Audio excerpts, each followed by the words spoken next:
حضور اکرم صلی اللہ تعالیٰ علیہ وسلم کا واسطے کو کاٹنے کی بھی کافی روایات آپ کو نظر آتی ہیں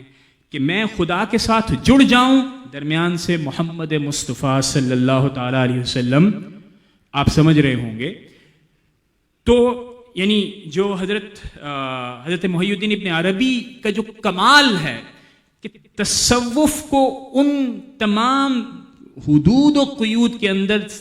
بھی رکھا جس سے وہ باہر نکلنے کی آپ کو ایک ارج نظر آ رہی تھی کہ اگر آپ انسان کامل بننا چاہتے ہیں، حضور اکرم صلی اللہ تعالی علیہ وسلم کا اسوہ پر عمل کیے بغیر،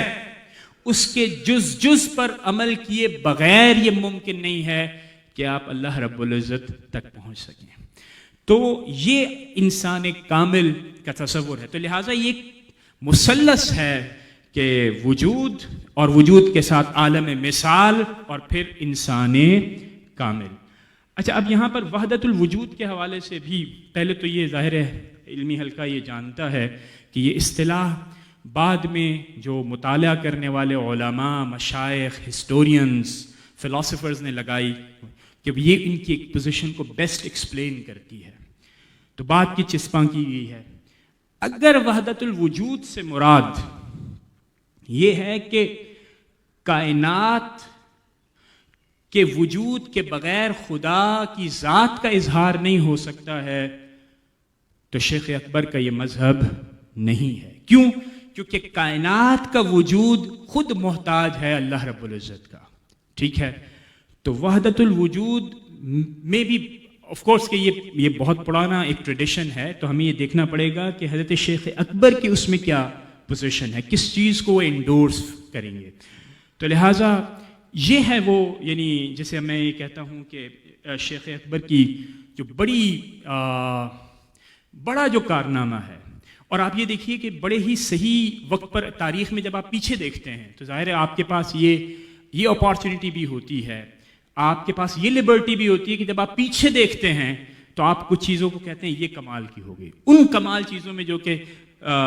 ایک طالب علم پیچھے دیکھے گا وہ یہ دیکھے گا کہ منگول انویژن سے پہلے اسلام کے تمام دھاروں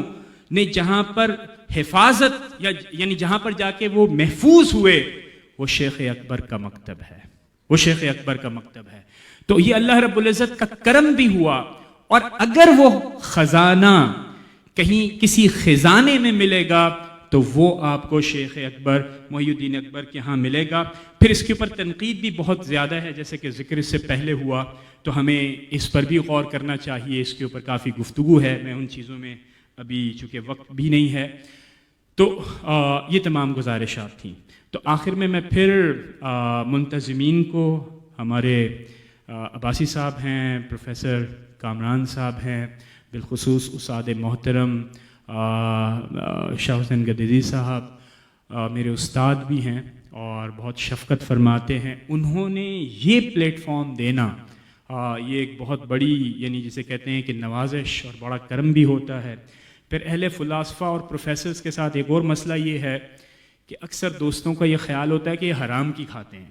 کیونکہ کرنا تو کچھ ہوتا ہی نہیں ہے، تو بس پیسے مل رہے ہیں دبا کے لوٹتے چلے جائیں۔ فلسفے والوں کے ساتھ یہ مسئلہ ہوتا ہے کہ ان کو ڈسکریڈٹ کرنے کے لیے ایک ہی چیز کافی تھا، ارے جی فلاں فلسفی ہے، یعنی آپ سمجھ رہے ہوں گے کہ فلسفی سے پھر کیا مراد ہے۔ تو میرا یہ خیال تھا کہ اس طرح کے لوگوں کو نہیں ملتا، لیکن موقع ملا، اللہ رب العزت ہم سب کا